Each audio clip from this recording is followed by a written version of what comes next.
கர்த்தருடைய வார்த்தை கேட்கக்கூடி வந்திருக்கும் உங்கள் அனைவருக்கும் ஆண்டவராய் இயேசு கிறிஸ்து நாமத்தினாலே நல்வாழ்த்துக்களை தெரிவித்துக் கொள்கிறேன். நம்முடைய பிதாவாகிய தேவனாலும் கர்த்தராய் இயேசு கிறிஸ்துவினாலும் உங்களுக்கு கிருபையும் சமாதானம் உண்டாவதாக. கடந்த வாரத்தில் நாம் பார்த்த செய்தியின் தலைப்பு என்னவென்றால், கடந்த வாரத்தில் கடன் எப்படி வாழ்க்கைக்கு உள்ளே வருகிறது என்று நாம் பார்த்தோம். கடன் எப்படி வாழ்க்கைக்கு உள்ளே வருகிறது என்று நாம் பார்த்தோம்.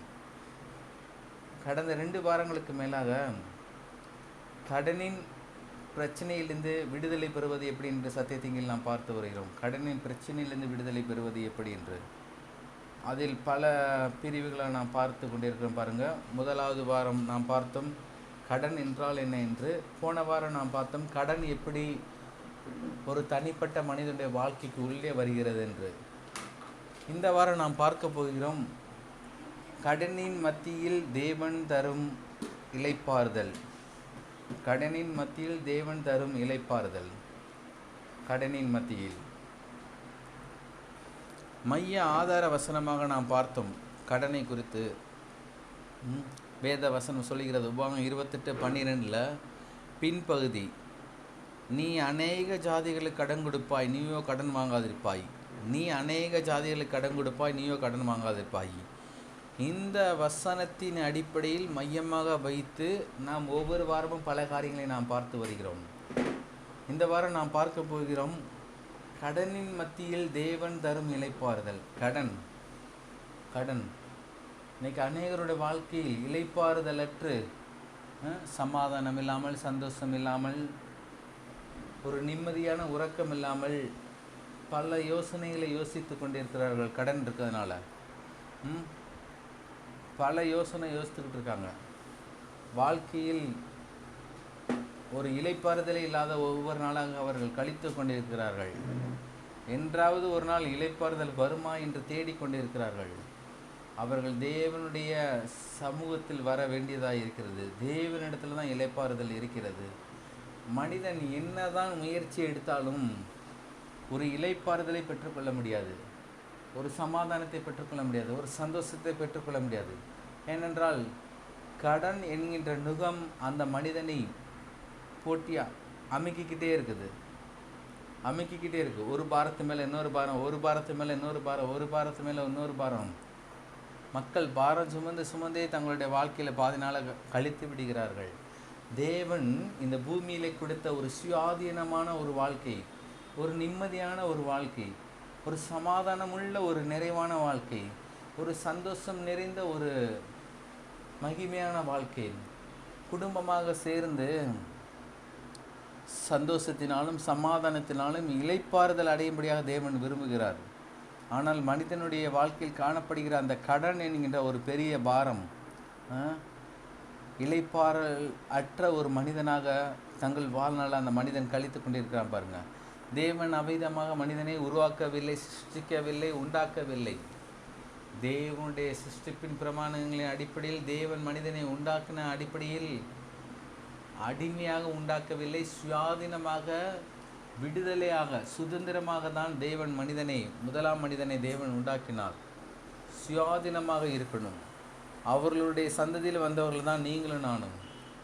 தேவன் இந்த பூமியில் எப்படி ஒரு மனிதனை சுதந்திரமாக வைத்தாரோ அதே போல தான் தேவனுடைய பிள்ளைகள் நாம் யாவரும் சுதந்திரமாக இருக்கும்படியாக தேவன் விரும்புகிறார். ஏனென்றால் கடன் வாங்கியவன் கடன் கொடுத்தவனுக்கு அடிமை என்று வேதம் கூறுகிறது. எனவே அடிமைத்தனத்தில் இருக்கக்கூடாது, சுயாதீனமான ஒரு வாழ்க்கையை வாழும்படியாக தேவன் விரும்புகிறார். இந்த சுயாதீனமான ஒரு வாழ்க்கை வாழ மக்கள் பெரிதும் பிரயாசப்படுகிறார்கள். சுயாதீனமான ஒரு வாழ்க்கை வாழ மக்கள் பெரிதும் பிரயாசப்படுகிறார்கள், உழைக்கிறாங்க. பாருங்கள், போன வாரத்தில் நாம் பார்த்தோம் வேலை செய்யணும், ஆனால் தேவனுடைய அபிஷேகமும் தேவனுடைய ஆசீர்வாதமும் அவருடைய தயவும் அவருடைய காரணியமும் அந்த தொழிலில், வியாபாரத்தில், பிஸ்னஸில் இருக்கும்படியாக நாம் பார்த்தோம். வேலையினால் தேவன் பணம் கொடுக்குறாரு, அந்த பணத்தினால கடன் இல்லாத ஒரு வாழ்க்கையை வாழ தேவன் விருப்பப்படுறார் என்று பார்த்தோம். இப்பொழுது நாம் பார்க்கிறோம் மக்கள்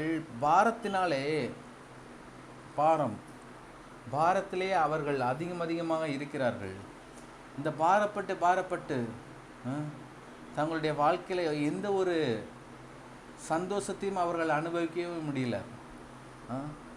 அவர்கள் ஒரு வருடம் 12 மாதங்களில் 52 வாரங்களில் அவர்களுடைய சந்தோஷமான நாட்கள் என்று பார்த்தால் சில மனிதர்களுக்கு, எல்லா மனிதர்களுக்கு சொல்ல, சில மனிதர்களுக்கு கடன் பிரச்சனை இல்லை, கடனில் மூழ்கி கொண்டிருக்கிற, கடனை அடைக்க முடியாத இருக்கிற மனிதர்களுக்கு நான் சொல்லிக்கிட்டு இருக்கேன். ஒரு சில நாட்கள் மட்டும்தான் அவர்கள் வாழ்க்கையில் ஒரு வருடங்களில் மிகவும் சந்தோஷமாக இருக்கிறார்கள். அந்த நாள் மாத்திரம்தான், சில நாட்கள் தான். நிறைய பேர் கடன் பிரச்சனையில் இருக்கவங்கள்ட்ட நம்ம போய் பேசணும்னு வச்சுக்கோங்களேன், கேட்டோன்னு வச்சுக்கோங்களேன், 365 நாளில் குறைஞ்சபட்சம் ஒரு 10 நாள்னாவது அவர்கள் நிம்மதியாக இல்லை, நிம்மதியாக சாப்பிட்டதில்லை, நிம்மதியாக குடும்பத்தோடு சந்தோஷமாக சமாதானமாக நேரத்தை செலவழித்ததில்லை. ஏனென்றால் கடன் என்கின்ற ஒரு பாரம். எப்படி அடைக்க போகிறோம்? இவ்வளோ கடன் இருக்கே, இந்த கடனை என்றைக்கு மாறுமா மாறாதா? ஒரு பலவிதமான குழப்பங்கள், பலவிதமான பாரங்களோடு இருக்கிறார்கள். வெளியே பார்க்க நல்ல சந்தோஷமாக சமாதானமாக சிரிச்சுக்கிட்டு தான் இருப்பாங்க.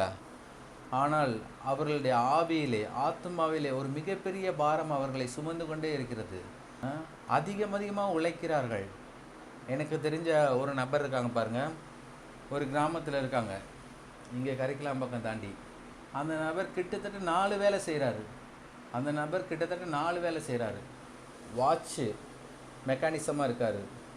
அப்புறம் தண்ணி கேன், இந்த 30 ரூபா தண்ணி கேன் இருக்குல்ல, அந்த தண்ணி கேன் பிஸ்னஸ் பண்ணுறாங்க. அப்புறம் வீட்டு வாசலே ஒரு பெட்டி கடை மாதிரி வச்சுருக்காங்க. அப்புறம் ஸ்டூடியோ, அவருடைய பிரதான தொழில் என்னென்னா ஸ்டூடியோ, ஃபோட்டோகிராஃபராக இருக்கார். திருமண காரியங்கள், மற்ற முக்கியமான காரியங்களை ஃபோட்டோகிராஃபராக இருக்கிறார். அவருடைய பிள்ளைகளுக்கு தேவையான பணங்களை சம்பாதிக்கும்படியாக பல பிரயாசங்கள் படுகிறாரு. சொல்கிறார், தூக்கமே எனக்கு 4 மணி நேரம் 5 மணி நேரம் தான், காலையில் 5 மணிக்கே நான் பெட்டி கடையை திறந்து உட்காந்துருவேன் அப்படின்றாரு. பல பிரயாசங்கள் படுகிறார்கள். தங்களுடைய வாழ்க்கையில் ஒரு நிம்மதியான வாழ்வதற்கு பல பிரயாசங்கள் படுகிறார்கள். ஆனால் கர்த்தர் இவ்விதமாக பிரயாசம் பட சொன்னாரா அப்படின்னு பார்த்தீங்கன்னா இல்லை. இந்த மாதிரியான பாரங்கள், பெட்டி கடைக்கு பொருள் வாங்கி போடணும், தண்ணி கேன் கலைச்சுன்னா தண்ணி கேன் எடுத்து வைக்கணும், வாட்சில் ஏதாவது ஒரு பொருள் வேணுன்னா சிட்டிக்கு வாங்கணும், அப்புறம் முக்கியமான இடங்களில் ஃபோட்டோகிராஃபர் போடணும், அப்புறம் அதை ஆல்ட்ரேஷன் பண்ணி அதை சரி பண்ணி கஸ்டமர் கையில் கொடுக்கணும். பாருங்கள், இந்த 24 மணி நேரத்தில் 20 மணி நேரத்துக்கும் அதிகமான நேரங்களில் தொழில், பணம். ஒரு மனிதனுடைய வாழ்க்கையில் பாரங்கள் அமிதமாக அழுத்துகிறது. இதில் ஒரு 100 ரூபா கிடைச்சிடாதா, அதில் ஒரு 100 ரூபா கிடைச்சிடாதா, இதில் ஒரு 500 ரூபா கிடைச்சிடாதா, என் தேவை சந்திச்சிட மாட்டேன்னா ஒரு பாரம். இப்பேற்பட்ட பாரங்கள் இருக்கிறதுனால மனிதனுடைய வாழ்க்கையை ஒரு நிம்மதியற்ற வாழ்க்கையை தான் வாழ்ந்துட்டுருக்காங்க. நான் சொல்கிறேன், நிம்மதியற்ற ஒரு வாழ்க்கை தான். இது ஒரு உதாரணம். இதே போன்ற பல உதாரணங்கள் இருக்குது. உங்களுக்கு தெரிந்த பல நபர்கள் கூட தெரியும். உங்களை சுற்றில் உள்ளவர்கள் எப்படி பணத்தை சம்பாதிக்கும்படியாக, பணத்தை பெற்றுக்கொள்ளும்படியாக ஓடிக்கொண்டே இருக்கிறார்கள். சில டிரைவர்கள்லாம் பார்த்திங்கன்னா வேலை செஞ்சுக்கிட்டே இருப்பாங்க. ஏனென்றால் அவர்களுக்கு அவ்வளோ தேவைகள் இருக்குது, அவ்வளவு கஷ்டத்தோடு, அவ்வளோ பாரத்தோட வேலை. இப்படி பாரத்தோடு தன்னுடைய குடும்பத்தை நடத்த முடியாத தேவன் விரும்பவில்லை. வேதம் நமக்கு தெளிவாக சொல்லுகிறது, இவ்விதமாக பாரத்தோடு நாம் வாழக்கூடாது. பாரம் இல்லாமல் நாம் வாழும்படியாக தேவன் விரும்புகிறார். பாரத்தோடு நாம் வாழ்வது தேவனுடைய சித்தம் அல்ல, தேவனுடைய திட்டம் அல்ல. கர்த்தர் அதை ஒருபோதும் அங்கீகரிக்கிறது கிடையாது. எனவே இந்த பாரத்தின் மத்தியில் நம் தேவனை தேட வேண்டும். பாரம் நம்முடைய பங்கு அல்ல, தேவனுடைய தான் நம்முடைய பங்காக இருக்கிறது. பாருங்களேன், வேதத்தில் சொல்லப்பட்டிருக்கு, புலம்பல் 5ஆம் அதிகாரம் 5ஆம் வசனம், பாரஞ்சுமந்து எங்கள் கழுத்து நோகி நாங்கள் உழைக்கிறோம், எங்களுக்கு இளைப்பாறுதல் இல்லை. பாரஞ்சுமந்து போட்டு பாருங்க, பாரம், குடும்பத்தை குறித்து பாரம், பிள்ளைகளை குறித்து பாரம், வீடை கட்டுறதை குறித்து பாரம், திருமண காரியங்களை குறித்து பாரம், தொழிலை குறித்து பாரம், பிள்ளைகளோட படிப்பின் காரியங்களை குறித்து பாரம். அதில் எவ்வளோ தெளிவாக போட்டிருப்பாருங்க. பாரஞ்சுமந்து எங்கள் கழுத்து நோகிறது, நாங்கள் உழைக்கிறோம், அப்படி இருந்து எங்களுக்கு இளைப்பாறுதல் இல்லை என்று புலம்பல் 5:5 சொல்லப்பட்டிருக்கு. கர்த்தர் சொல்கிறார் பாருங்க, இவ்விதமாக பாரத்தின் மத்தியில் மனிதன் சுமந்து தீர்க்க முடியாது. மனிதனுடைய பாரம் அதிகமாக தான் இருக்கிறது. மனிதனுடைய பாரம் அதிகமாக தான் இருக்கிறது. ஆனால் கர்த்தர் என்ன சொல்கிறார் என்றால், மத்தேயு 11:28, மத்தேயு 11:28 வாசிக்கிறேன் பாருங்கள். அங்கே ஒரு பாரம் பார்த்தோம். பாரம் சுமந்து எங்கள் கழுத்து நோகிறது, நாங்கள் உழைக்கிறோம், எங்களுக்கு இளைப்பாறுதல் இல்லை என்று புலம்பல் 5:5 பார்த்தோம். இதில் சொல்லப்பட்டிருக்கு பாருங்கள், மத்தேயு 11:28, வருத்தப்பட்டு பாரம் சுமக்கிறவர்களே, நீங்கள் எல்லோரும் என்னிடத்தில் வாருங்கள், நான் உங்களுக்கு இளைப்பாறுதல் தருவேன். இந்த வார்த்தை ஆண்டவராய் இயேசு கிறிஸ்து சொல்கிறாரு. இந்த வார்த்தை வானத்தை பூமியை உண்டாக்குன தேவன் சொல்கிறாரு. இந்த வார்த்தை அண்ட சராசரங்களை சிருஷ்டித்த தேவன் சொல்கிறாருங்க. வருத்தப்பட்டு பாரம் சுமக்கிறவர்களே, நீங்கள் எல்லோரும் என்னிடத்தில் வாருங்கள். நாம் அவரிடத்துல போயிருக்கிறோமா? நாம் அவருக்குள்ளாக இளைப்பாறுகிறோமா? அவருக்குள்ளாக நாம் சந்தோஷமாக இருக்கிறோமா? அவருக்குள்ளாக நாம் சமாதானத்தோடு இருக்கிறோமா? அவருக்குள்ளாக நம்முடைய தேவைகள் நிறைவாகிறதா என்று நாம் பார்க்க வேண்டும். கடனோடு வாழ்வது தேவ திட்டம் அல்ல. கடன் இல்லாமல் வாழ வேண்டும் என்று தேவன் விரும்புகிறார்.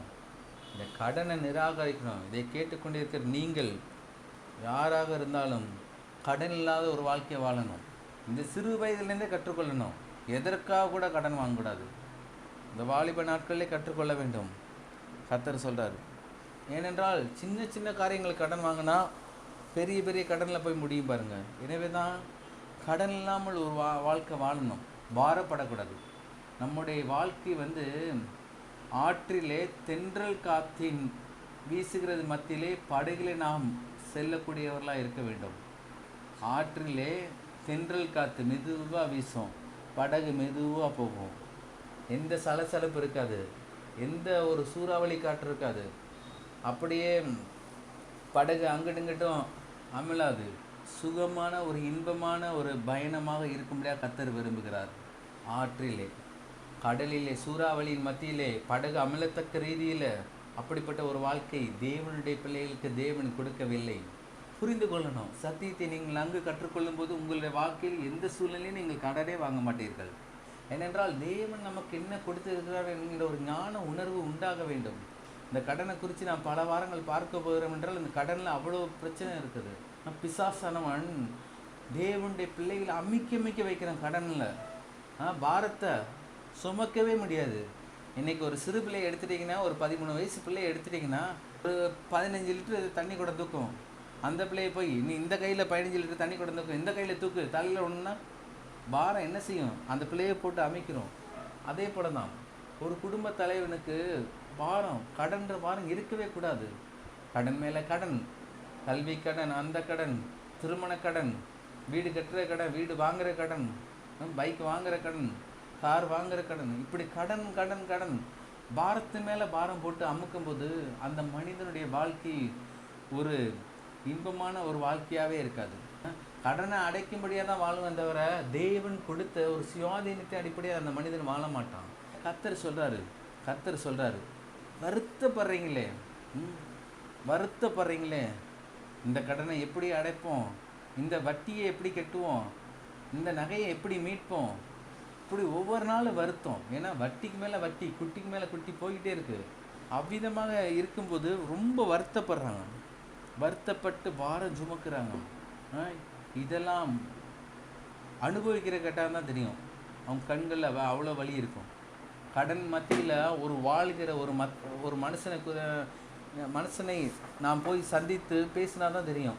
அவங்களுடைய வலியும் வேதனையும் கஷ்டங்கள் நஷ்டங்கள் எல்லாமே தெரியும். எனவே தான் வருத்தப்பட்டு பாரம் சுமக்கக்கூடாதா?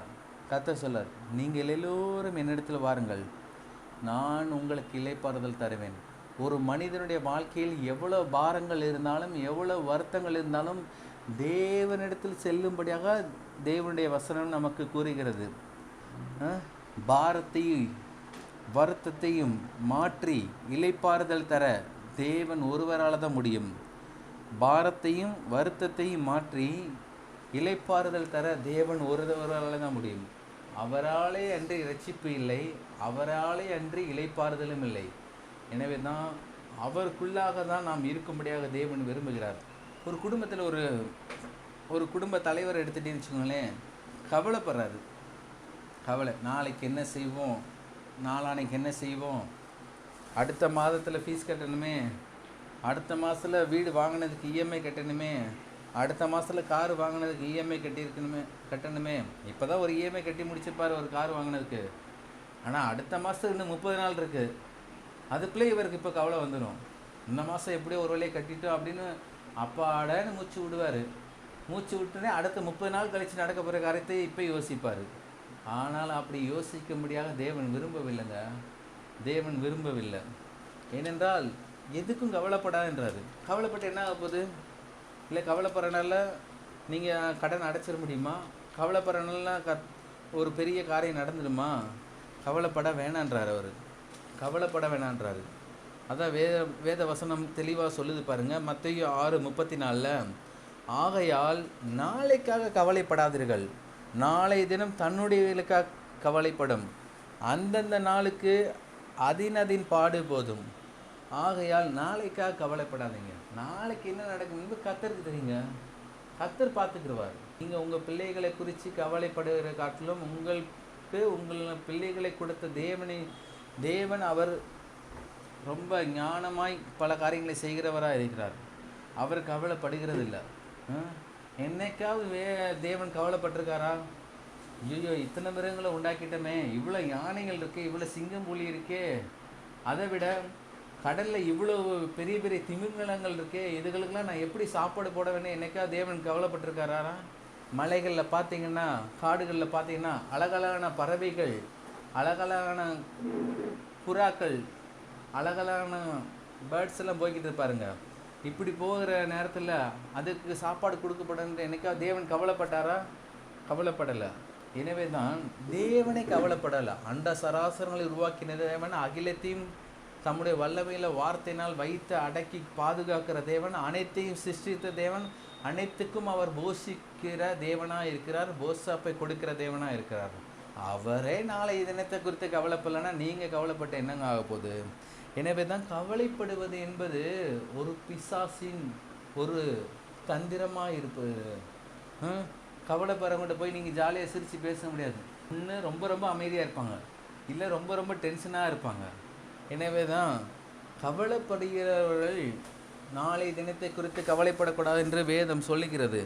எனவே தான் வேத வசனத்தில் நாம் நடக்கிற நாம் நாளை தினத்தை குறித்து கவலைப்படக்கூடாது, எப்பொழுதுமே பாரப்படக்கூடாது. இளைப்பாறுதலில் ஒரு வாழ்க்கை வாழணும். அது மாதிரி நம்ம வருத்தப்பட்டு பாரம் சுமக்கக்கூடாது. எல்லா பாரத்தையும் அவர் மேலே வச்சிடணும். காருக்கு ஒரு இஎம்ஐ கடனா அதை அவரிடத்துல வச்சிடணும். ஸ்கூல் ஃபீஸா அதை அவரிடத்துல வச்சிடணும். வேன் ஃபீஸா அது அவரிடத்துல வச்சிடணும். நகைக்கான இஎம்ஐயா அதை அவரிடத்துல வச்சிடணும். பைக்கை வாங்கினதுக்கான இஎம்ஐயா அதை அவரிடத்துல வச்சிடணும். திருமண காரியங்களுக்கு வாங்கின கடனா அதை அவரிடத்துல வச்சிடணும். கல்வி சம்மந்தப்பட்ட ரீதியில் வாங்கின கடனா அதை அவரிடத்துல வச்சிடணும். ஏனென்றால் எல்லா விதமான பாரத்தை சுமக்க அவர் ஒரு ஆளை தான் முடியும். அவர் ஒரு ஆளை தான் முடியும். அவர் ஒரு ஆளை முடியும் போது நாம் நாளை தினத்தை நம் குறித்து கவலைப்படவே தேவையில்லை. நான் பாட்டு பாடின பாருங்க, நாளை தினத்தை குறித்து பயப்பட தேவையில்லை, நாதன் இயேசு எல்லாம் பார்த்து கொள்வார். எல்லாரும் சொல்லுங்க, எல்லாம் பார்த்து கொள்வார். ஆமாம், உங்களுடைய தேவைகள் ஏதாவது ஒன்று வரும்போது கவலைப்படாமல், பாரப்படாமல், வருத்தப்படாமல் எல்லாம் பார்த்து கொள்வார் என்று சொல்லணும். ஏன்னா சொல்ல முடியாது, ஏன்னா உதட்டில் வராது. ஏன்னா அவ்வளோ பிரச்சனைகள் போராட்டங்கள் மத்தியில் இருப்பீங்க. ஆனால் நீங்கள் கரங்களை உயர்த்தி வானத்தையும் தேவனை நோக்கி பார்த்து எல்லாம் பார்த்து கொள்வார்னு நீங்கள் சொல்லிக்கிட்டே இருக்கும்போது அவர் எல்லாத்தையும் அற்புதமாய் அவர் பார்த்து கொள்ள அவர் வல்லவரும் நல்லவருமாய் இருக்கிறார். அவரை போல ஒரு அற்புதமான தேவன், ஆச்சரியமான தேவன் யாருமே இல்லைங்க. அவர் மிகவும் அன்பான தேவன். அவர் சார்ந்த சொருபி பாருங்க, மனத்தாழ்மையாக இருக்கிறாரு. மனத்தாழ்மைக்கு பெரிய உதாரணம் கொடுக்க தேவையில்லைங்க. தங்கத்தில் ரோட்டில் நடந்த தேவன் நமக்காக, உங்களுக்காக, எனக்காக இந்த புழுதியிலே நடக்கும்படியாக, இந்த குப்பையில் நடக்கும்படியாக தம்மை தாமே வெறுமையாக்கி அடிமை ரூபம் எடுத்து இந்த பூமியில் அவர் நமக்காக வந்தார். மனத்தாழ்மை உள்ள தேவன். அப்படிப்பட்ட தேவனிடத்தில் உங்களுடைய பாரத்தை நீங்கள் வச்சு விடுங்க. உங்கள் நுகங்களை வச்சுருங்க, உங்கள் வருத்தங்களை வச்சுருங்க. வேதம் அபீதமாக தான் சொல்லுகிறது. ஏனென்றால் இளைப்பாறுதல் ஒரு மனிதனுக்கு மிக மிக முக்கியம். இன்றைக்கு நாம் என்ன தலைப்பில் பார்த்துருக்கோம்? கடனின் மத்தியில் தேவன் தரும் இளைப்பாறுதல் முக்கியம் பாருங்க. வேதத்தில் சொல்லப்பட்டிருக்கு. மத்தேயு 11:29 சொல்லப்பட்டிருக்கு பாருங்க. மத்தேயு 11:29 வாசிக்கிறேன். நான் சாந்தமும் மனத்தாழ்மையுமாய் இருக்கிறேன். என் நுகத்தை உங்கள் மேல் ஏற்றுக்கொண்டு என்னிடத்தில் கற்றுக்கொள்ளுங்கள், அப்பொழுது உங்கள் ஆத்துமாக்களுக்கு இளைப்பாறுதல் கிடைக்கும். நான் சாந்தமும் மனத்தாழ்மையுமாய் இருக்கிறேன். என் நுகத்தை உங்கள் மேல் ஏற்றுக்கொண்டு என்னிடத்தில் கற்றுக்கொள்ளுங்கள், அப்பொழுது உங்கள் ஆத்துமாக்களுக்கு இளைப்பாறுதல் கிடைக்கும். நம்முடைய ஆவிக்கு, ஆத்மாவுக்கு, சரீரத்துக்கு ஒரு மிகப்பெரிய இளைப்பாறுதல் எங்கே கிடைக்குது? எல்லாத்தையும் அவர் மேலே வச்சிடணுமா, அவருடைய நுகத்தை நம்ம மேலே ஏற்றுக்கொள்ளணுமா. சாந்தம் மனத்தாழ்மையுமாய் இருக்கிறேன் என்று சொல்கிறாரு. எனவே தான் ஆத்துமாக்களுக்கு இளைப்பாறுதல் மிகவும் முக்கியம். மக்களுக்கு இளைப்பாறுதல் மிகவும் முக்கியமாக இருந்தால்தான் நம்முடைய சரீரங்களில் எந்த வியாதியும் வராது. ஆவி, ஆத்மா, சரீரம் ரொம்ப பலவீனப்பட்டு, ரொம்ப பாரப்பட்டு, ரொம்ப வருத்தப்பட்டுட்டே இருந்துச்சுங்களேன், ஆவியில் ஒரு பலவீனம் உண்டாகும், ஆத்மாவில் ஒரு பலவீனம் உண்டாகும், சரீரத்தில் ஒரு பலவீனம் உண்டாகும். அந்த பலவீனத்தினால ஒரு வியாதி உண்டாகும். அந்த வியாதி எப்படி மாறாமல் போகும்? அந்த வியாதி மாற நெடுநாள் ஆகும் பாருங்க. எனவே தான் இளைப்பாறுதல் உள்ள ஒரு வாழ்க்கை வாழணும். கடன் பிரச்சனைகள் இருக்க யாராக இருந்தாலும் சரி, வாழ்க்கையை டேக் இட் ஈஸியாக எடுத்துக்கோங்க. ஒரு சுலபமான ஒரு வாழ்க்கையை எடுத்துக்கோங்க. உங்கள் மனசில் கடன் இருக்குன்னு எதையும் யோசிச்சுக்கிட்டே இருக்காங்க. நான் சொல்கிறேன், 5000 ரூபாய் கடன் இருந்தாலும் கடன் தான், 50,000 கடன் இருந்தாலும் கடன் தான், 5 லட்சம் கடன் இருந்தாலும் கடன் தான், 5 கோடி கடன் இருந்தாலும் கடன் தான். நான் சொல்கிறேன், இந்த இதில் எவ்வளோ தொகை யார் கடன் வச்சுருந்தாலும் அந்த கடனை குறித்து யோசிக்காதீங்க. நான் சொல்கிறேன், கடன் பிசாசுடையது. அந்த கடனை குறித்து யோசிக்காமல் தேவனை குறித்து யோசிங்க. தேவனுடைய சிலுவையை குறித்து யோசிங்கள். தேவனுடைய திட்டத்தை குறித்து யோசிங்கள். தேவன் உங்கள் வாழ்க்கையில் கொடுத்த நோக்கத்தை குறித்து யோசிங்கள். எனவே கடன் ஒரு மனிதனுடைய வாழ்க்கைக்குள்ள வரும்போது தேவன் வைத்திருக்கிற இன்பமான ஒரு பயணத்தை நாம் மேற்கொள்ள முடியாது. இன்பமான ஒரு வாழ்க்கையை நாம் மேற்கொள்ள முடியாது. அவர் மிகவும் அமைதலான தென்றல் காற்று வீசுகிற போல ஒரு வாழ்க்கை கொடுத்தால், பிசாசன கடன் மேலே கடன் நம்மை போட்டு அமுக்கி நம்முடைய வாழ்க்கையில் இளைப்பாறுதலற்று போகும்படியாக. இளைப்பாறுதலே இல்லைன்னு வச்சுக்கோங்களேன், நீங்கள் எப்படி ஜெபிக்க முடியும்? இளைப்பாறுதலே இல்லைன்னா நீங்கள் எப்படி உபவாசிக்க முடியும்? இளைப்பாறுதலே இல்லைன்னா நீங்கள் எப்படி மற்றவங்கள்ட்ட தேவனுடைய சுவிசேஷத்தை அறிவிக்க முடியும்? இளைப்பாறுதலே இல்லைன்னா தேவ சமூகத்தில் எப்படி அவருடைய பிரசன்னத்தை நாம் வாஞ்சித்து நாட முடியும், தேட முடியும்? எனவே தான் இளைப்பாறுதலை தேவன் விரும்புகிறார். கத்தல் வானத்தை பூமி உண்டாக்கின தேவன் இளைப்பாறுதல் உள்ள ஒரு தேவனுங்க. இளைப்பாறுதல் உள்ள ஒரு தேவன். ஆண்டவராக இயேசு கிறிஸ்து இந்த பூமியில் 33 வருடங்கள் வாழ்ந்தார். ஏதாவது ரொம்ப சஞ்சலப்பட்டு பேதுருவை என்ன செய்ய, யூதாஸ்காரியத்தை என்ன செய்ய, யோவான் என்ன செய்யணும் ரொம்ப படப்படுத்தி ஏதாவது பேசினா வேதத்தில் உண்டா? இல்லை. அவர் சாந்த தேவன். அவர் மிகவும் மனத்தாழ்மை உள்ள தேவன். போது கூட நாம் எதை பேச வேண்டும் என்று நன்கு யோசித்து தியானித்து ஞானமாய் பேசுகிற தேவன். படபடப்பாக பேசுகிற தேவன் இல்லை. இன்றைக்கி மனிதர்கள் தான் தங்களுடைய சூழ்நிலைக்கு ஏற்றவாறு பேசுகிறார்கள். ஆனால் தேவன் அவ்விதமாக பேசுகிற தேவன் இல்லை. அவர் எல்லா சூழ்நிலை மத்தியிலும் சாதாரணமாக தான் இருந்தார். ரொம்ப அசால்ட்டாக தான் இருந்தார். இன்றைக்கி நாம் தான் என்ன செய்வோம், ஏது செய்வோம், எப்படி அடைப்போம், கடங்காரன் வந்துடுவானே, இல்லை ஃபோனை பண்ணிடுவானே, சுவிட்ச் ஆஃப் பண்ணி போகிறது, இல்லை பிளேன் மோடில் போய் போட்டுறது, இல்லை 2 வீட்டு வாசல் இருந்தால் ஒரு வீட்டு வாசலை போட்டிட்டு ஒரு வீட்டு வாசல் வழியாக வந்துட்டு போகிறது. கடங்காரன் அங்கே ரோட்டில் வரானா இந்த சைடு பைக்கை திருப்பி இப்படி போயிடுது. இஎம்ஐக்காரங்க வீட்டு வாசலில் வந்து நிற்கிறாங்களா, நான் அங்கே சிட்டியில் இருக்கேன் சார் அப்படின்றது, ஊர்லேயே இல்லை சார் அப்படின்றது, வர 1 வாரம் ஆகும் சார் அப்படின்றது. இதற்கு இந்த பயம், மனிதனை குறித்து பயப்படுகிற பயம் விருதா. நான் சொல்கிறேன், மனுஷனுக்கு பயப்படக்கூடாது, அது பெரிய தீங்கில் போய் முடியும். நம்முடைய பயம்லாம் ஒன்றா தான் இருக்கணும். என்னென்னா, கர்த்தருக்கு பயப்படுதலை ஞானத்தின் ஆரம்பம். கர்த்தருக்கு மாத்திரம்தான் பயப்படணும், எந்த மனுஷனுக்கு பயப்படக்கூடாது. அதனால தான் நம்ம கடந்த சில வாரங்களுக்கு முன்பாக பார்த்தோம் பாருங்கள், என் தலையை உயர்த்துகிற தேவன், நிமிர்ந்து நடக்கப்படுகிற தேவன், சாதாரண தேவன் இல்லைங்க. எந்த ஒரு தனிப்பட்ட மனுஷனுக்கும் நம்ம பயப்படக்கூடாது, கர்த்தருக்கு மாத்திரம்தான் பயப்படணும். ஏனென்றால் கர்த்தருடைய வார்த்தை நம்மகிட்ட இருக்கும்போது கர்த்தருக்கு மாத்திரம்தான் பயப்படணும், எந்த ஒரு மனுஷனை பயப்படக்கூடாதுன்னா. ஆனால் நாம் மற்றவங்களுக்கு மரியாதை கொடுக்கணும், தாழ்மையாக இருக்கணும், அன்பாக இருக்கணும், சமாதானத்தோடு பேச வேண்டும். பாஸ்டர் தான் சொல்லிட்டாரு, நான் யாருக்கும் பயப்பட மாட்டேன்னு நெஞ்சு நிமித்தி தோலை சுற்றி போகக்கூடாது. எந்த இடத்துல எப்படி இருக்கணும், எந்த சூழ்நிலை மத்தியில் எப்படி இருக்கணும், யார் இடத்துல என்ன பேசணும், எப்படி பேச வேண்டும் என்பது ஆவியானவர் உங்களுக்கு கற்றுத் தருவார். அதன்படி இருக்கணும். சில சூழ்நிலையில் தாழ்ந்து போக வேண்டும், சில சூழ்நிலையில் நாம் நிமிர்ந்து நிற்க வேண்டும். தாழ்ந்து போகிற இடத்துல நிமிர்ந்து நின்றீங்கன்னா அங்கே உங்களுக்கு பலாபலன்கள் உண்டாகாது. நிமிர்ந்து நிற்கிற இடத்துல தாழ்ந்து போனீங்கன்னா உங்களுக்கு ஆசீர்வாதங்கள் உண்டாகாது. சில சூழ்நிலையில் மாறுபாடாகலாம். எனவே தான் வேத வசனத்தின் அடிப்படையில் நாம் பிதாவாகிய தேவன் தம்முடைய குமாரனை இந்த பூமியில் அனுப்பி எப்படி ஒரு வெற்றியில் ஒரு வாழ்க்கை வாழ்ந்தாரோ ஆண்டவராய் இயேசு கிறிஸ்து, அதே போல் நாம் வாழ வேண்டும். ஆண்டவராய் இயேசு கிறிஸ்துவை ஏற்றுக்கொண்ட தேவனுடைய பிள்ளைகள் ஒவ்வொருவரும் கடனே இல்லாத ஒரு வாழ்க்கை வாழணும். பாரம், இன்னைக்கு அநேகருக்கு பாரம் தாங்க இருக்குது, அப்படியே வருத்தமாக இருக்குது. சில இடத்துல பேசுனா நம்மளே கண்ணீர் விட்டுரும் போல. ஏனென்றால் அவங்க பிரச்சனை அப்படி இருக்குது.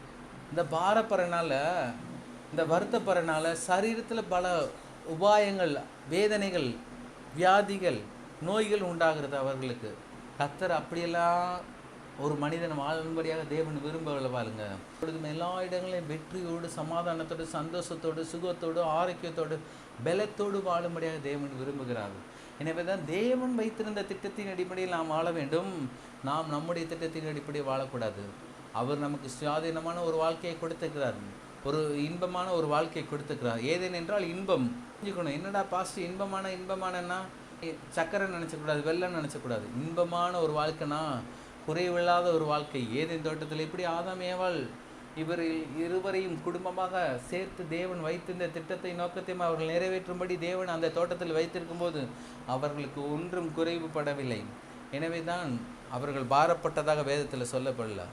எப்படி பிசாசின் வார்த்தைக்கு கீழ்ப்படியும் முன்பதாக பாரம் இல்லை, வருத்தம் இல்லை, சஞ்சலம் இல்லை, தவிப்பு இல்லை ஆதாம் ஏவாளுக்கு. அதே போல தான் ஆண்டவருடைய பிள்ளைகள் நமக்கும் தேவனுடைய வார்த்தை கீழ்ப்படிய நமக்கும் எதுவுமே இல்லை. கீழ்ப்படியும் போது சந்தோஷம், சமாதானம், சுகம், நற்காரியங்கள் எல்லாம் நம்முடைய பங்காக மாறும் பாருங்க. சில பேர் சொல்லுவாங்க, உங்களுக்கு என்னங்க தெரியும், என் வாழ்க்கையில் கடனில் நான் மூழ்கிக்கிட்டே இருக்கேன், இதுலேருந்து நான் எப்படி தப்பிப்பேனே தெரியல அப்படின்றாங்க.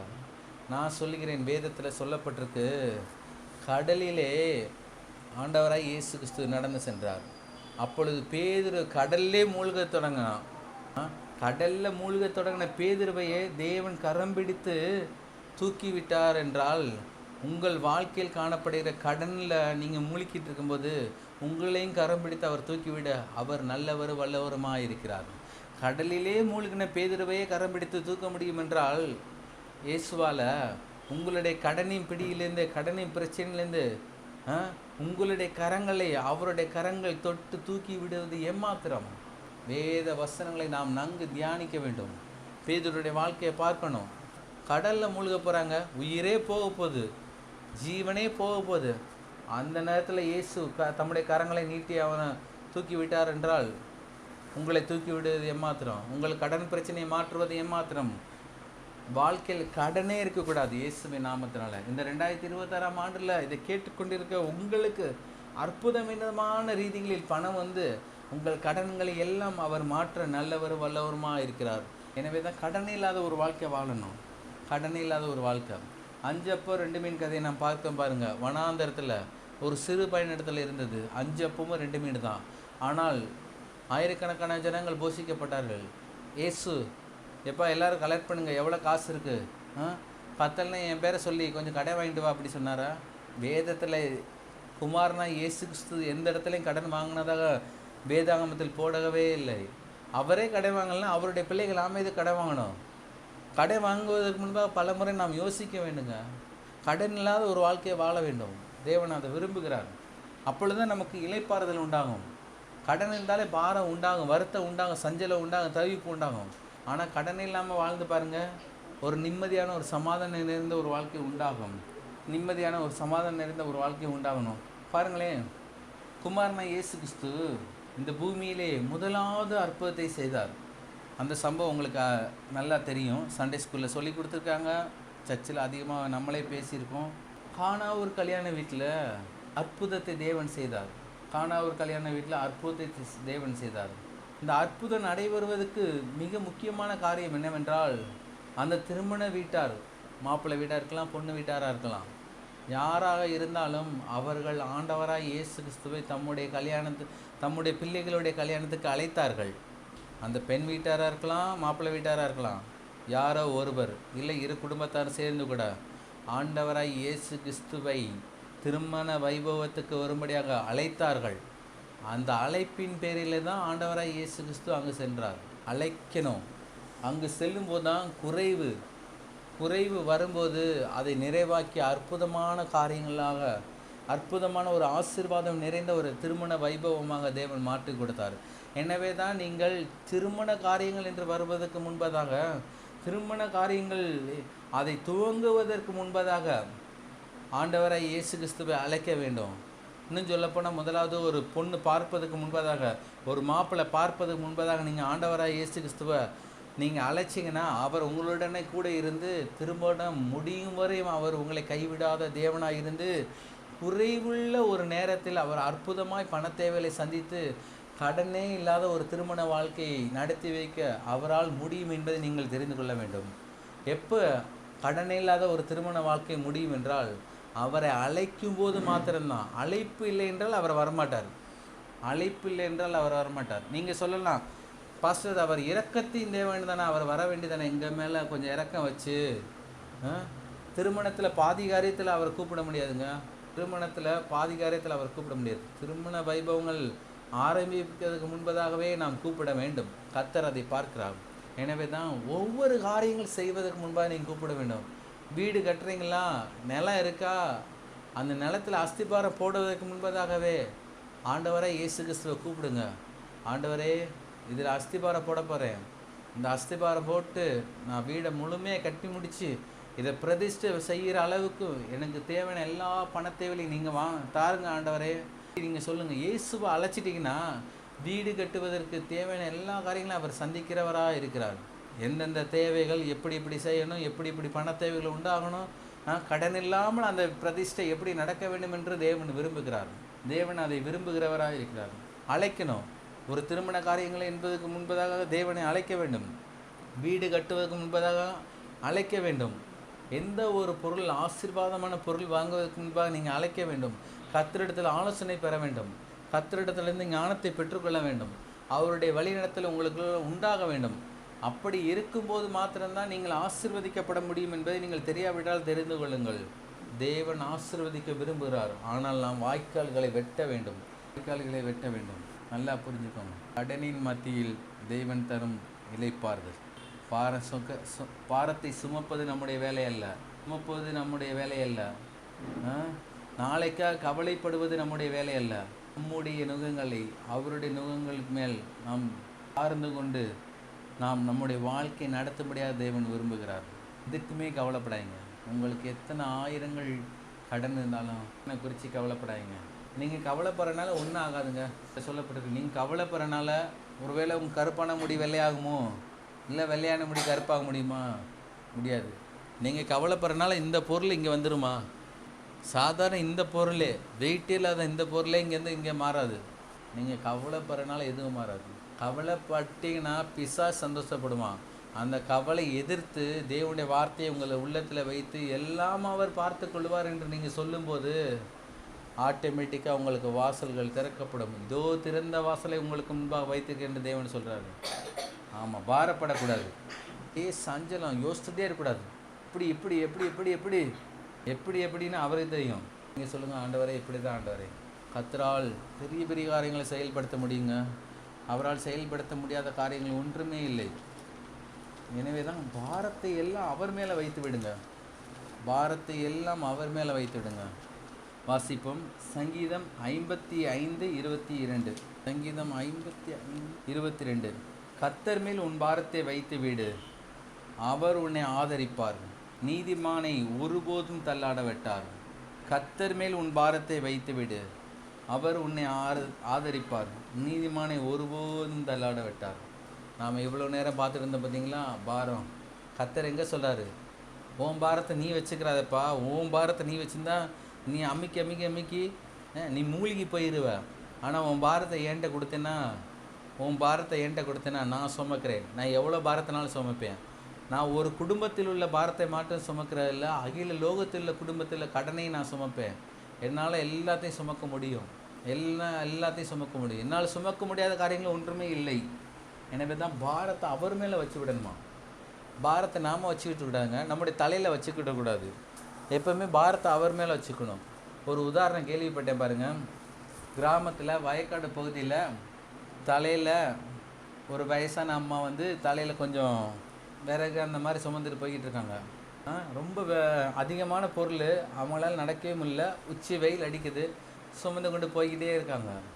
அந்த வழியாக ஒரு டிராக்டரு, சரி இந்த அம்மா வயசாக இருக்காங்க, தலையில் வேறு இவ்வளோ பாரமாக வச்சுருக்காங்க, நடக்கவே முடியாமல் இருக்காங்க, வெயில் வேறு அடிக்குது அப்படின்ட்டு அந்த டிராக்டருக்காரர் ஹெல்ப் பண்ணலான்னு நினைக்கிறாரா. சரி அம்மா நீங்கள் மேலே ஏறிக்கோங்க அப்படின்ட்டு. சரி ஏறிக்கோங்க அப்படின்னா கொஞ்சம் தூரம் டிராக்டர் போயிருக்கு, ஏறிக்கொண்டு இந்த அம்மா ஏறிட்டாங்க, போய்கிட்டே இருக்குது. அப்படியே திரும்பி பார்க்குறாரா. திரும்பி பார்த்தா இந்த அம்மா தலை மேலே அதே பாரத்தை வச்சுக்கிட்டே இருக்கா, ஆனால் உட்காந்துருக்கு. தலை மேலே அந்த பாரத்தை வச்சுக்கிட்டே உட்காந்துட்டுருக்கு. ஏன்னா இப்படியாக தேவன் விரும்பவில்லை. அந்த டிராக்டரில் அந்த பாரத்தை இறக்கி வச்சுட்டு இந்த அம்மா ஃப்ரீயாக உட்காந்து போக வேண்டிய தூரத்துக்கு போகலாம். இன்றைக்கி அநேக ஜனங்கள் அப்படி தான் செய்கிறாங்க.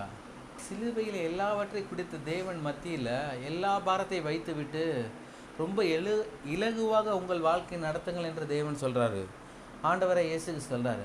ஆனால் மனுஷன் என்ன செய்யணும், ஆண்டவரே உம்மால முடியாது, நான் பார்த்துக்கிறேன், என் பாரம் எனக்கு தான் தெரியும், ஆண்டவரே உமக்குன்னு தெரியும், உமக்குன்னு தெரியுன்றாரு. என் பாரத்தை நான் பார்த்துக்கிறேன். கர்த்தர் சொல்கிறாரு, உன்கிட்ட பாரத்தை விடாதப்பா, என்கிட்ட பாரத்தை கொடுத்துரு, நான் பாரத்தை பார்த்துக்கிறேன், நீ பொறுமையாக உன்னுடைய வாழ்க்கை நடத்துன்றாரு. நான் சொல்கிறேன், தேவ அறிவுள்ள ஜனங்கள், தேவனுடைய அன்பை குறித்து, தேவனுடைய வார்த்தை குறித்த வெளிப்பாடு உள்ள ஜனங்கள் தங்களுடைய வாழ்க்கையில் காணப்படுகிற அனைத்து விதமான பாரங்களையும் இயேசுவின் மேலே போட்டு விடுவார்கள். இயேசுவின் மேலே விட்டு அவர்கள் இளைப்பாறுதல் உள்ள ஒரு வாழ்க்கையை வாழ்வார்கள். அதை தான் கர்த்தர் விரும்புகிறார். நீதிமானை தள்ளாட விட்டார், ஒருபோதும் கூட. இதில் தள்ளாட விட்டார்னு போட்டிருக்கு. நம்ம பாணியில் சொல்லப்போனால், நமக்கு புரியும்படியாக சொல்லப்போனால், நீதிமானை ஒருபோது வெட்கப்படுத்த விட மாட்டார்.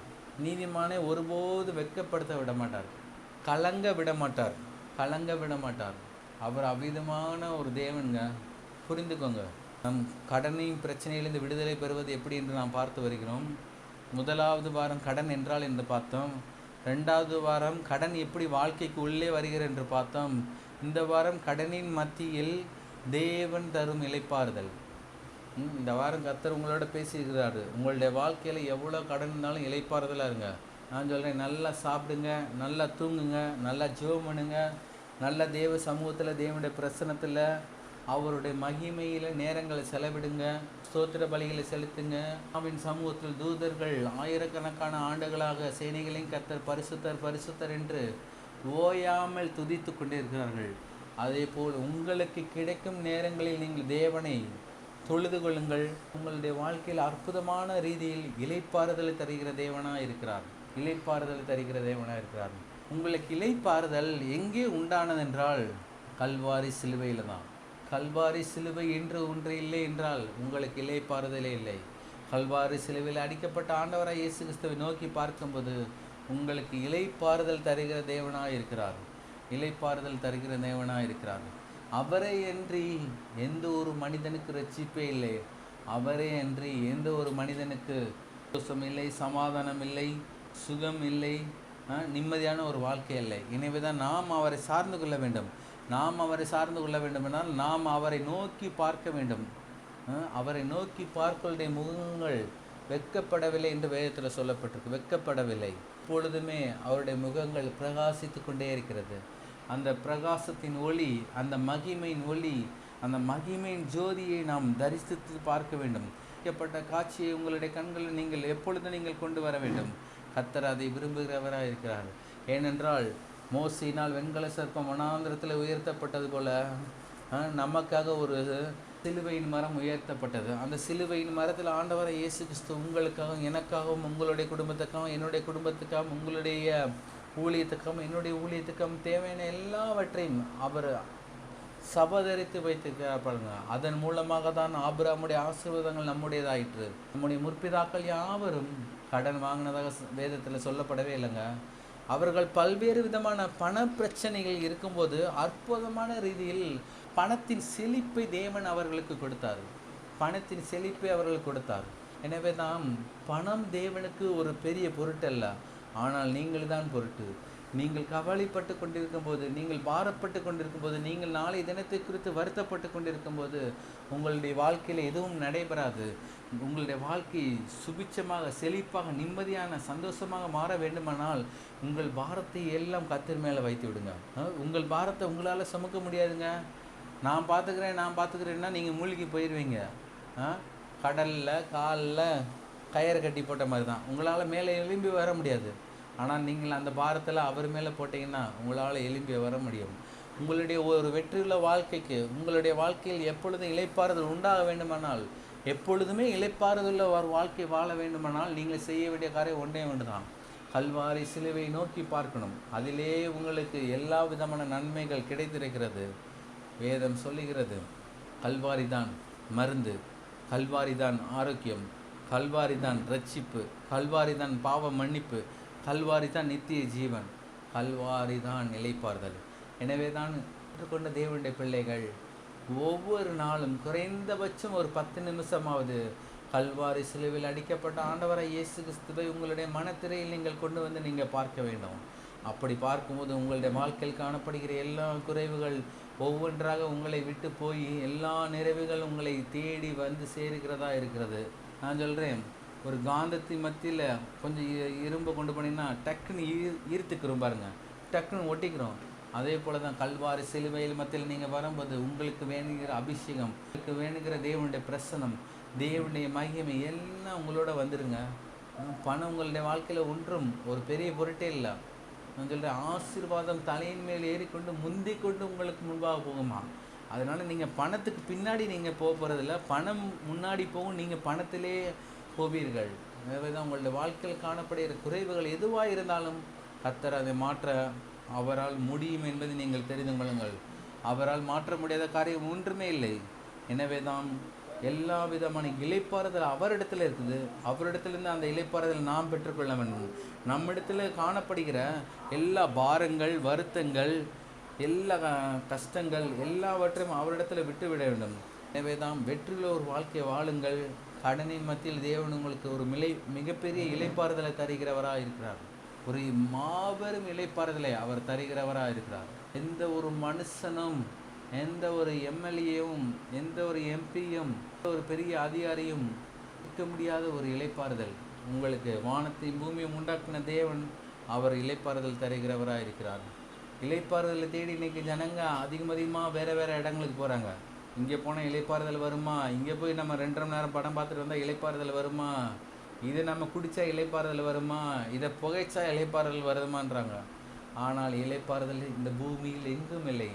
இந்த பூமியை உண்டாக்கின இறைவனிடத்தில் தான் இளைப்பாறுதல் இருக்குது என்பதை நீங்கள் தெரியாவிட்டால் தெரிந்து கொள்ளுங்கள். எனவே தான் இளைப்பாறுதலை தேடி நாம் எங்கு போகக்கூடாது. இளைப்பாறுதலை கொடுக்க தேவனே நம்முடைய இருதயத்தில் அவர் வருகிறவராக இருக்கிறார். நம்முடைய இருதயத்தின் கதவுகளை திறந்து நாம் அவருக்கு இடம் கொடுக்கும்போது அவரே மிகப்பெரிய இளைப்பாறுதலை நம்முடைய ஆவியில் அவர் கொடுக்கிறவராக இருக்கிறார். ஆவிலே நமக்கு இளைப்பாறுதல் உண்டாகும் போது நம்முடைய வாழ்க்கையில், சரீரத்தில், ஆத்மாவில் மிகப்பெரிய இளைப்பாறுதல் உண்டாகிறது.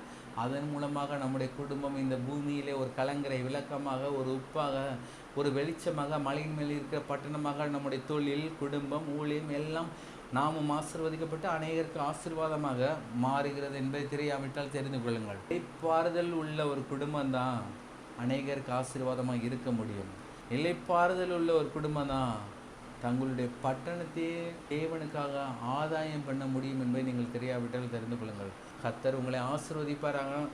நாம் யாவரும் எழுந்திருப்போம். இந்த கேட்ட சத்தியங்களுக்காக, கேட்ட தேவனுடைய வார்த்தைக்காக உள்ளத்தின் ஆழத்திலிருந்து, இருதயத்திலிருந்து தேவனுக்கு நன்றி பலிகளை, ஸ்தோத்திர பலிகளை நீங்கள் செலுத்துங்க.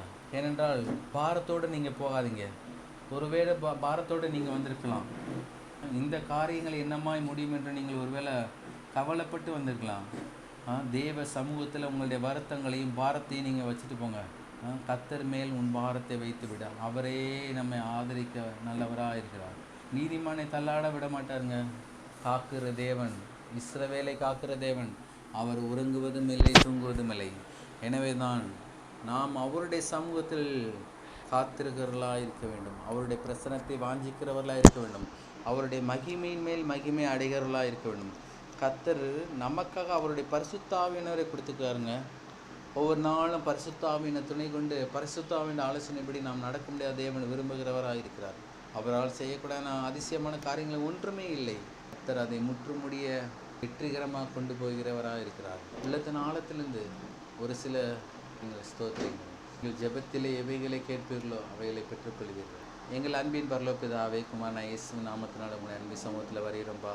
கர்த்தாவே, நாங்கள் கேட்ட இந்த சத்தியத்தின்படி கர்த்தாவே, உங்களுடைய வாழ்க்கையில் ஊழியத்தில் குடும்ப ரீதியாக இருக்கிற எல்லா பாரத்தையும் எல்லா வருத்தத்தையும் உம்மிடத்தில் நாங்கள் கொடுத்து விடுகிறோம் ஆண்டவரே. உம்மிடத்தில் இருந்து சமாதானத்தையும் சந்தோஷத்தையும் ஒரு நிம்மதியான ஒரு வாழ்வை நாங்கள் பெற்றுக்கொள்கிறோம்ப்பா. கர்த்தாவே, எல்லாவற்றையும் கல்வாரி சிலுவையில் நீர் முடித்து வைத்தீர். அதற்குரிய ஆவிக்குரிய உலக பிரகாரமான எல்லா ஆசீர்வாதங்களையும் நாங்கள் எடுத்துக்கொள்கிற தகப்பனே.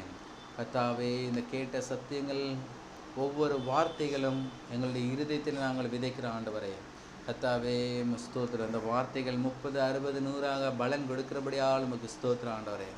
கர்த்தாவே, நமக்கு ஸ்தோத்திரம் ஆண்டவரே. நீர் பெரியவர், பெரிய காரியங்களை செய்கிறபடியால் நன்றி. கலந்து கொண்ட உம்முடைய பிள்ளைகளுடைய ஒவ்வொருவருடைய வாழ்க்கையிலும் காணப்படுகிற எல்லா பாரங்கள் வருத்தங்கள் முற்றிலும் மாறும்படியாக நாங்கள் ஜெபிக்கிறோம் ஆண்டவரே. உம்முடைய பிள்ளைகள் கர்த்தாவே எவ்வளோ ஒரு பெரிய எதிர்பார்ப்போடு வந்தார்களோ அந்த எதிர்பார்ப்பை நீர் கல்வாரி சிலுவை மூலமாக பூர்த்தி செய்கிற தேவனாக இருக்கிறபடியால் ஸ்தோத்திரம். இயற்கைக்கு அப்பாற்பட்ட ரீதியில் நன்மைகள், ஆசீர்வாதங்கள், சுகங்கள், ஆரோக்கியங்கள், செழிப்பு, பாதுகாப்பு, கர்த்தாவே ஸ்தோத்திரம், ஐஸ்வர்யம், தயவு, காருண்யம், உம்முடைய கிருபை உம்முடைய பிள்ளைகள் மத்தியில் எப்பொழுது பங்காக இருக்கும்படியாக நாங்கள் ஜெபிக்கிறோம் ஆண்டவரே. கர்த்தாவே, உமக்கு ஸ்தோத்திரம். இந்த சத்தியத்தை கேட்கிற ஒவ்வொருவரை நீர் ஆசீர்வதிக்கும்படியாக நாங்கள் ஜெபிக்கிறோம். கர்த்தாவே, உமக்கு ஸ்தோத்திரம். நீர் பெரியவர், பெரிய காரியங்களை நீ செயல்படுத்துகிறபடியால் நன்றி. கர்த்தாவே, உமக்கு ஸ்தோத்திரம் ஆண்டவரே. இயேசுவின் நாமத்தினால நாங்கள் ஜெபிக்கிறோம். ஜீவனுள்ள நல்ல பிதாவே. என் ஆத்துமாவை கர்த்தரை ஸ்தோத்திரி. என் முழுவதுமே அவருடைய பரிசுத்த நாமத்தை ஸ்தோத்திரி. என் ஆத்துமாவை கர்த்தரை ஸ்தோத்திரி. கர்த்தர் செய்த சகல உபகாரங்களை என்றும் மறவாதே. கர்த்தர் உங்களை ஆசீர்வதிப்பாராக.